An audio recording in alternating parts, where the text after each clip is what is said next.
Hello friends, मैं शिवेंद्र प्रताप सिंह। आप सभी का राइस बुक एजुकेशन में स्वागत है। ये the rise of nationalism in Europe का पार्ट 3 है।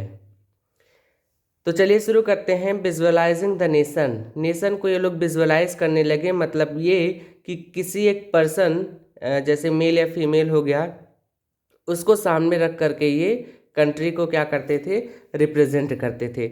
Artist in 18th and 19th century personified nation.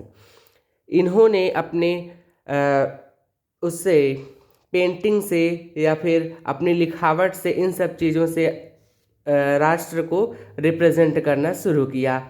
Represented country as a person called allegory. जो जिस पर्सन से कंट्री को रिप्रेजेंट किया जाता था उसे हम एलिगरी कहते हैं। Female figure become an allegory of nation. जो फीमेल फिगर बनाया गया, जैसे भारत के लिए भारत माता हो गई, तो अभी तो हम यूरोप की बात कर रहे हैं, इंडिया की हम चैप्टर नंबर 3 में बात करेंगे। तो वहाँ पे फीमेल को रिप्रेजेंट किया जाता था एलिगरी के लिए। ड्यूरिंग फ्रेंच रेवोल्यूशन के वक्त artist use female allegory to portray ideas like liberty, justice and republic. इसका मतलब आप समझते हैं, लिबर्टी का मतलब आज़ादी, जस्टिस का मतलब न्याय, रिपब्लिक का मतलब होता है गणतंत्र या गणराज्य। फ्रेंच रेवोल्यूशन के वक्त जब आर्टिस्ट फीमेल फोटोज़ का यूज़ किया करते थे, तो अपने आइडियाज़ को जो दिया किया करते थे, कुछ इस तरीके से फ़ोटोज़ बनाते थे जिसमें ये तीनों आपको वहाँ पे फ़ोटो जो आप देखेंगे, उनका पोर्ट्रेट देखेंगे तो आपको समझ में आ जाएगा कि ये आर्टिस्ट क्या शो करना चाह रहा है। In French she was christen Marianne. Okay, इन्हें हम क्रिस्टेन मैरियन के नाम से जानते हैं।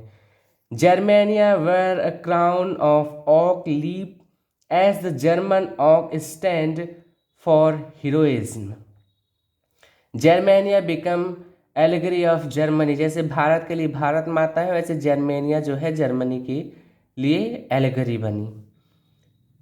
इन red cap the tricolour the cockade represent liberty and republic. ये आज़ादी और गणराज्य को दर्शाते हैं। ब्रिटेन की बात कर लेते हैं। Before 18th century it was not a nation state. यह कोई एक नेशन स्टेट नहीं हुआ करता था 18th सेंचुरी के पहले। ब्रिटेन नहीं हुआ किया करता था 18th सेंचुरी के पहले। Constant growth in power helped English nation to extend their control over other nations and Iceland. ये धीरे धीरे अपनी ताकत में बढ़ोतरी करते गए। छोटे मोटे जो द्वीप हैं उस पर और छोटे मोटे राज्यों देशों पे जो कमज़ोर है उस पर इन्होंने राज करना शुरू किया। अपनी पावर को इन्होंने बढ़ाना शुरू किया। England entrenched as a nation. England एक नेशन के रूप में कब आया? The power of the monarchy, यानी कि जो राजशाही था उसकी ताकत was taken over by the English parliament.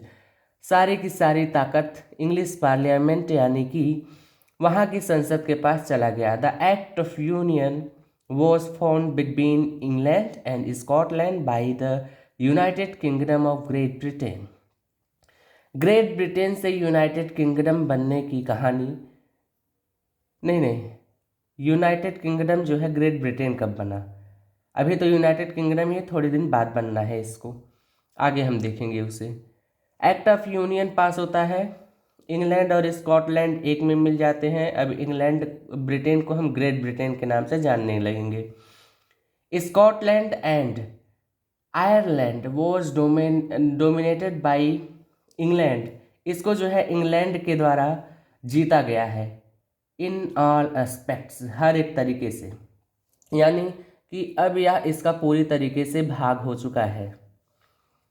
British nation was found which include various symbols, flag, national anthem and English language. British nation was found which include क्या क्या है? फ्लैग है उसका, नेशनल एंथम है और वहाँ की इंग्लिश लैंग्वेज मिला करके सब हुआ।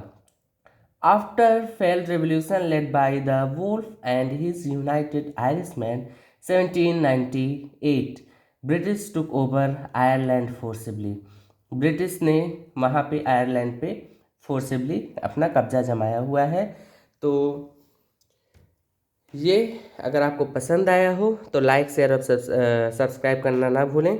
और जिन्होंने अभी तक इसके पहले के वीडियो नहीं देखे हैं, उन्हें नहीं समझ में आएगा, वो पार्ट 1 और 2 ज़रूर देख लें। ओके, थैंक यू, जय हिंद।